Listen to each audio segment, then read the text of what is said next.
So we're joined for our final guest of the 2025-2026 school year.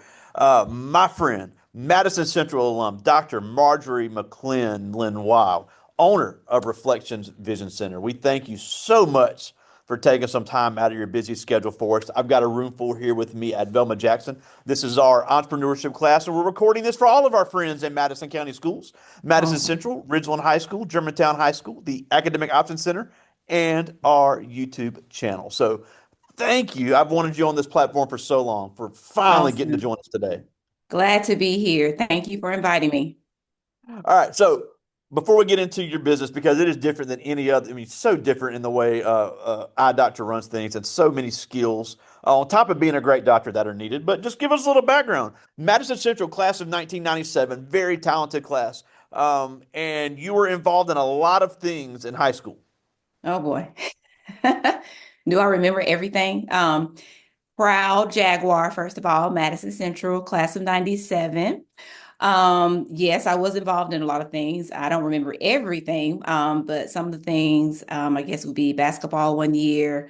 I did a lot with I forgot what it's called with Mrs. Collier. I forgot the name of it, but something probably with FHA. Future Homemakers of America. That's what it was. Future Yep. Homemakers of America. I did a little track, a lot of academia, um, homecoming court. I don't know. I can't think of everything, but yes, I was very active in high school. Yeah, and you were also part of Academic Decathlon, which won all types of awards with our good friend Miss Deborah Reed.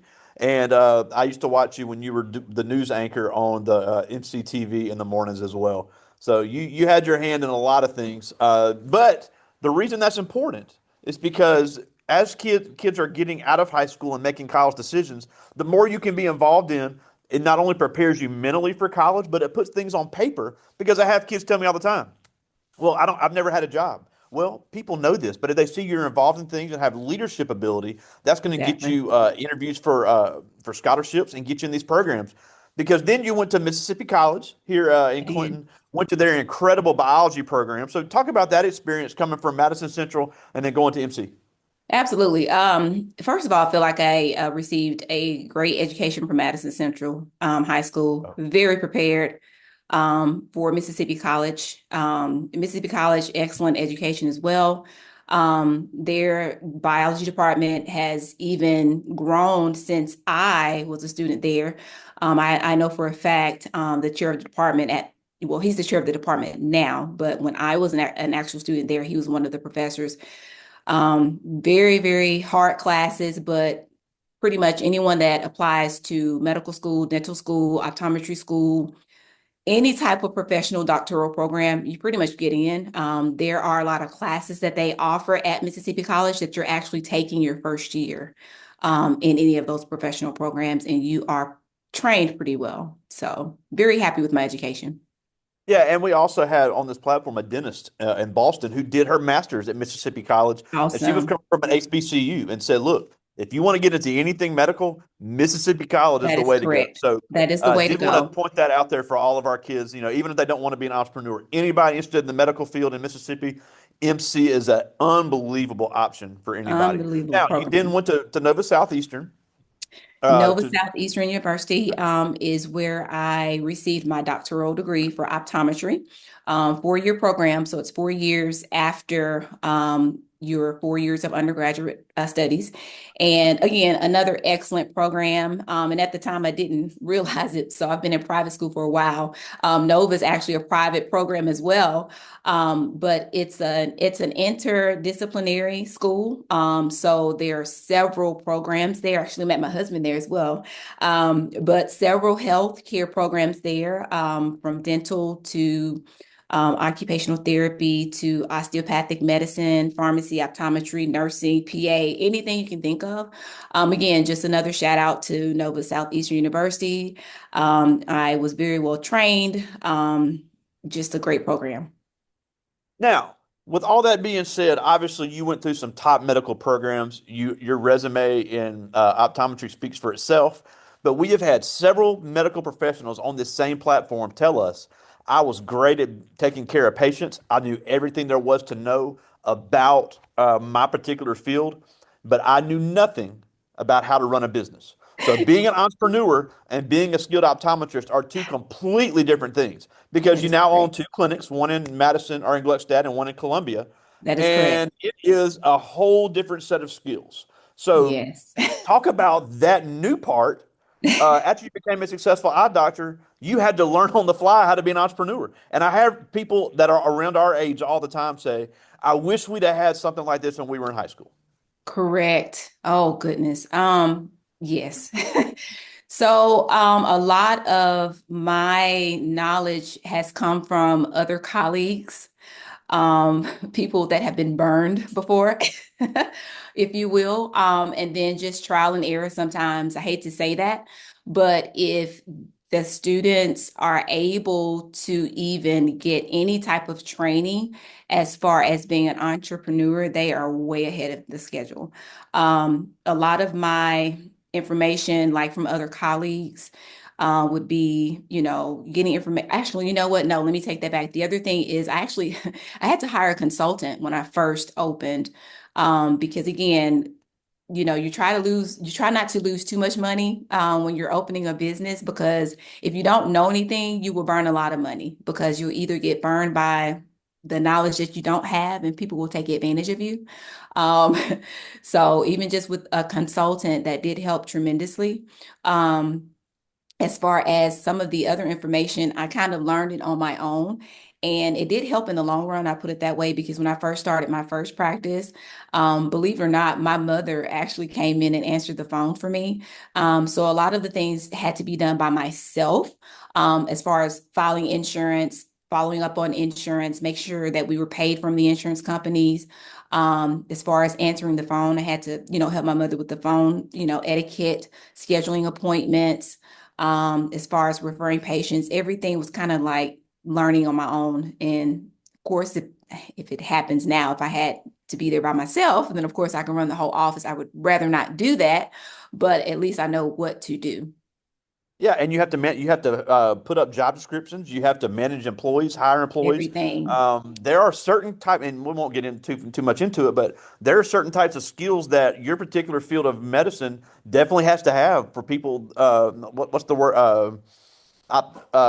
Opticians. That Yes, that's a very important skill, and you have to make sure you're hiring the right person.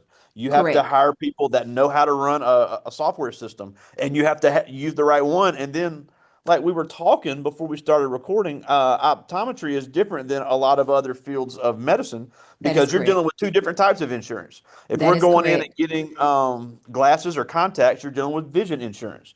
If we're That is dealing with a correct. health issue where you have to prescribe a drug, you're dealing with medical insurance. That So is correct. they don't tell a lot of people that when they want to get into this field, but it is Yes. something that as an entrepreneur, your license and your livelihood are on the line for not knowing this. So again, that's where getting burned comes in. I had to learn a lot quickly, if you want to get paid. So yes, that is correct. A lot of patients are not informed as, if you do come in for an eye exam, a routine eye exam, your insurance would be filed as vision insurance. You can't come in complaining of a medical problem, and think that your vision insurance will pay for it, because they will not. If you come in with a medical problem, complaining of a medical problem, or if you're doing any type of follow-up for any medical problems, or even minor surgical procedures, that is considered your medical insurance. And you do have to know how to bill. You have to know how to bill for each one's, otherwise you will not get paid. Yeah, and again, like we said, that you went to two of the finest institutions to learn to be an eye doctor, but there wasn't a whole lot on the business aspect of it. And I just think no matter what field people go into to be an entrepreneur, it's just so important to learn the things behind the scenes. Because we see the Correct. TikToks, we see the social media, we see the websites. There's so many things have to go on behind the scenes. In your case, you got to make sure you're buying the right equipment to do the exams. You have to make sure you have telephone service. You have to make sure you have a scheduling portal. So a lot of things that you have to not only spend money on, have to scale to make sure it works for the customers. Correct. So cost of goods, even if we could even just talk about that for just a second. Oh yeah. Cost of goods. So of course I sell glasses, I sell contact lenses. We sell the lenses that go in the frame. So yes, you have to be able to know what to buy, how much to spend, and how much money you can make. Because at the end of the day, you still want to be able to make a profit. Yes, there's always overhead. That's the other thing. It costs a lot of money to run a business. Things to think about would be every month you have to pay a lease or rent if you don't own the building. There's electricity, there's water. Of course, we use a lot of water because we do a lot of hand washing. You have your EMR system, which is your electronic medical record. Then you have to pay for security on your electronic medical records. You have your phone system. You also have your internet. And then you have to pay for your liability insurance just for your professional license. And then you have to pay for your overhead of your employees. And of course, all of these things, including other things, have to be paid first before you, as an entrepreneur, are able to be paid.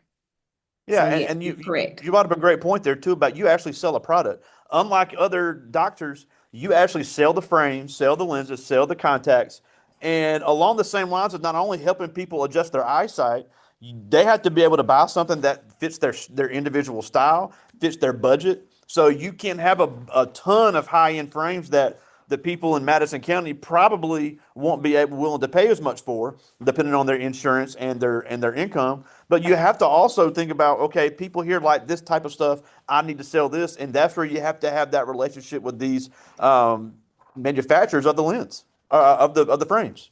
Exactly, exactly. And another thing that is interesting, it just depends on the frame company. This is not with every frame company, but they also make you purchase a certain number of frames in order to have their line. And I say that just because you mentioned the designer part.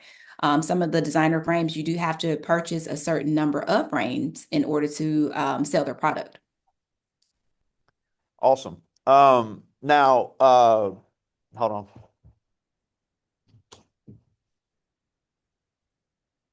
Now, obviously, we'd be remiss if we didn't mention there's not a whole lot of black women in this space.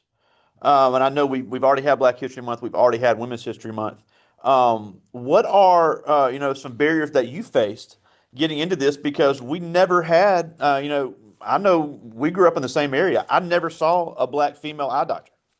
Agreed. I actually was exposed to the profession, believe it or not, through another African American optometrist. I had never heard of an optometrist either. I never had any issues with my eyes. So again, going to the eye doctor wasn't anything I ever heard of. But I do have a colleague who introduced me to it, who asked me if I ever thought about optometry. Actually, originally wanted to be a forensic pathologist and changed my mind. And so she introduced me to optometry and just went from there. And and I think that's important to remember because obviously everybody's not going to be an eye doctor, but just because you haven't seen something doesn't mean you can't be the best at it. There are so many areas of business that are coming up that need skilled kids, no matter where they come from. Look, and we know as good as anybody the changing demographics of our community. We need more and more diversity for people to be able to serve any type of customer. Exactly. So hopefully with us talking today, this will give some exposure to your students to let them know that optometry for sure is definitely an area that is underexposed. But there is a great need, especially in the state of Mississippi, in some of the rural areas even. There's just healthcare that is needed. And as a matter of fact, just optometrists as a whole now, we are in a great need. So, hopefully some seeds will be planted today with some of your students to even gain an interest in the field. And now, before I get to their question, because I've got some good ones, Okay. one thing I have to mention is, and I always talk about this because the mistake that I see so many young people make that want to go into entrepreneurship is they have the mindset of I'm 16, 17 years old. I don't want to charge too much. So Talk about the science of pricing things because it is a huge. Because I see people that have do a great job, but I'll immediately tell them, look, you're not charging enough. That is a wonderful question. Did someone ask that? No, that's Oh, me that's asking. just coming from you. That was something that I had to learn, even after being a teenager, just being a young adult. But when I began to practice optometry, um, I had to learn my worth, basically, and know my value. So it's not just about the products, it's about the service that I provide. One of the specialty services that I provide is for patients who have a condition called keratoconus, or if they've had like a corneal transplant. And so I actually do the medically necessary contact lenses. So I have patients coming literally 2.5, 3 hour drive just to Wow. come see me. So knowing your worth, there's no such thing as charging too much. You have to know your value. Something that my husband, we joke about all the time. There's a minister by the name of Miles Monroe, bless his soul, he passed away now, but something he used to say all the time is that if you have fruit, people will come to get your fruit, no matter where the tree is located. And so that's something that I think about all the time. If it's something that someone actually needs and you're providing a great service, and people will come and they really won't complain about the prices that you charge. Big time. And you're right. If you're able to offer something extra, people will pay a little extra. And it really is about solving that problem for the customer. Because I always say that you need the customer more than the customer needs you. So it really is finding that way to stand out. Now, I do have some questions here, and these are really Okay, good. All of them have created their own business concept. great. And this first one is Tredarius Quinn. He's in 10th grade, member of our drum line here at Velma Jackson. Awesome. And he's got a cool concept of a clothing line, but he's got a question about glasses. Okay. He wears glasses and he asks, what frames do you recommend the most? And are the warranties you have through you or through the manufacturer? Great question. So frames that I recommend the most, it just depends on insurance. Now, if it's state insurance, then it's something that has to be covered. And then as far as any other designer, we really go off of what the patient likes, what they're interested in, as far as if it's something very standoutish or if it's something that they don't want to be flashy about. As far as brands, there's not really a brand that I would say that we recommend. And you never want to assume. That's the other thing as an entrepreneur, I learned very early in life. You don't assume that patients will not buy. You don't look at their clothes, you don't look at what they drive, you don't look at how they appear, There you because go. that could be a $1,000 sale that you're judging. So we just sell the best product, because I definitely don't want them to bring their glasses back. That's always what I tell my employees. I always want to suggest the best product because I don't want them to bring their glasses back. Yeah, and it goes back to customers having their own personal taste, their own personal preference, and knowing what your target market. It's just like anything else. If something's selling well, you're going to get more of them. If it's not, Exactly. you may think it's cool, but if the community is not the one buying it, you don't need to keep carrying it. Exactly. What was the second question? I'm sorry.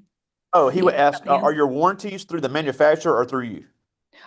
So the warranties are pretty much through the manufacturer most of the time. It just depends on if it's a manufacturer's defect. If it's something where my dog ate it or if the car ran over it, they will not take that back. Yeah, So that's most warranties. Things that are just it's regular just wear and performance of the tear. product. Yeah. Exactly. I like this question. This is Chandra Alicia Black. She's in 10th grade, Okay. already operating a small cosmetology business, looking to get that larger after she graduates to get her full Awesome. license. But she asked, how do you attract a patient and then how do you keep them? So again, I will speak about my specialty practice. Again, I have a specialty practice for medically necessary contact lenses. I do actually receive a lot of referrals from a lot of the local ophthalmologists in the area. And then as far as keeping the patient is just do a good job, do everything in excellence. And that's what I do. A lot of times I do go above and beyond because I love my patients. And with these patients, they literally cannot see. And I know when I say that, you guys are like, oh, really? No, I mean like a prescription being like a -30. they Yeah. can't see. They have to wear contact lenses. So just do everything in excellence. Yeah, and I don't think people understand that there's a lot of people that cannot see legally without the Correct. help of people like yourself. Unfortunately, well, fortunately, there's more and more technology and more great doctors and things and tools that you're able to provide for them to alleviate that. So, very real reality. I like this question because I think that I think I know the answer. This is Okay. Jacayla Cross. She's in 10th grade. Has a cool concept about Asian art, very Okay. big into the Asian culture. And she asked, does a day ever look the same from day to day? And if it does, what does a typical day look like? It does not look the same from day to day. Our day can range from routine eye exams for glasses, contact lenses to, for example, I had a patient come in yesterday, was shot in the eye with a little ball, Mm. huge abrasions to, uh, you know, you can have foreign bodies, you can have scleral contact lenses that are needed to, punctal plugs. I mean, no, there's not a typical day, which is good. It does not get boring.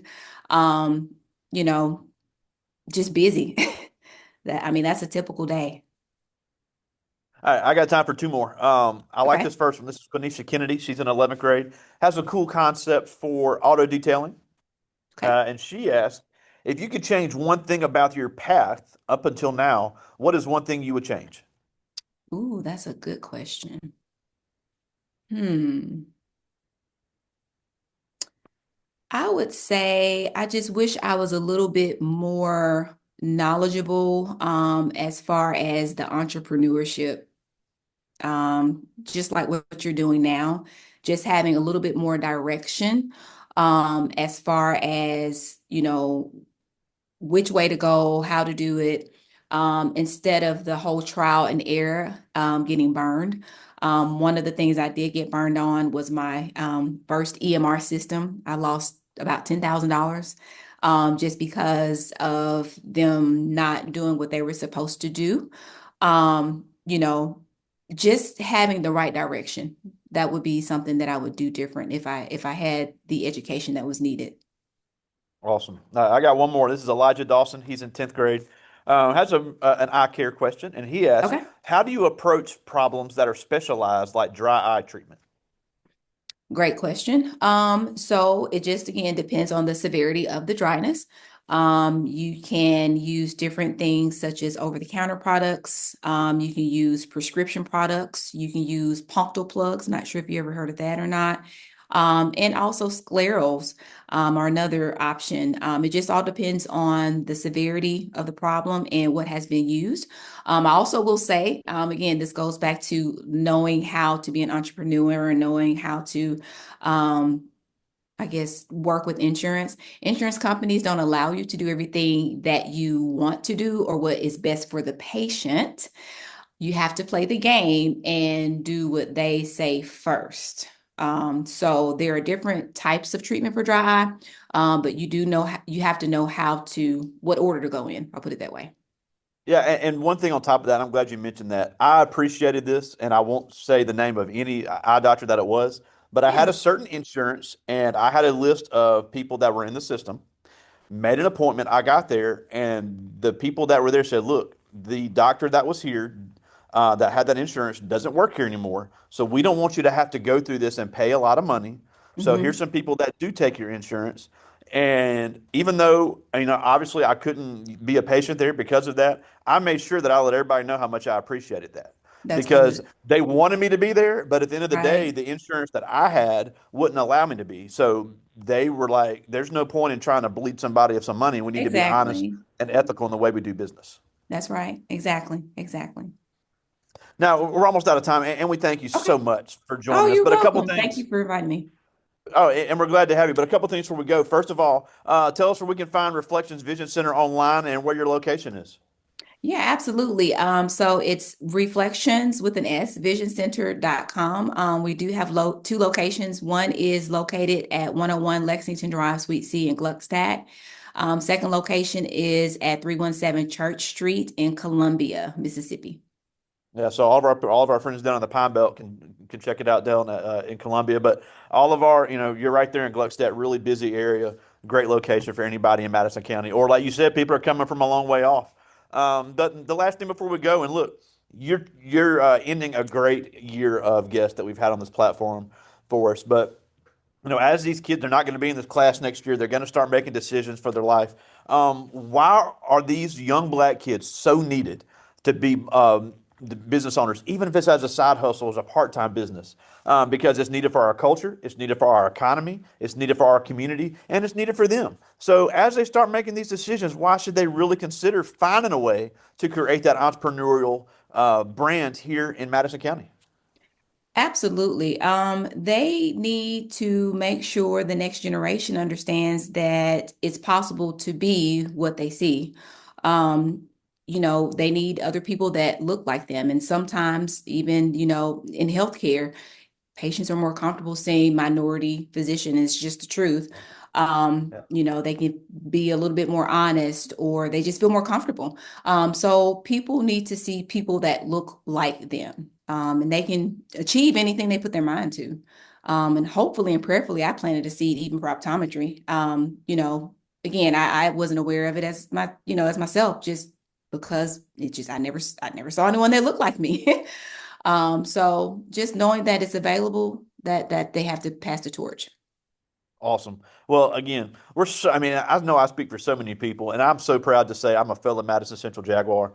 And so many great former teachers of ours are going to want to see this. So we thank you again for taking some time for us. Just one Thank of you, the Greg. most talented Madison Central alums to come through in that Oh, entire you're area, so class of sweet. 1997. You're, My friend, Dr. Marjorie McLin Lenoir, thank you so thank you, much for joining Greg. us today. You're welcome. Thank you for inviting me. All right, see you soon. All right, take care. Bye bye.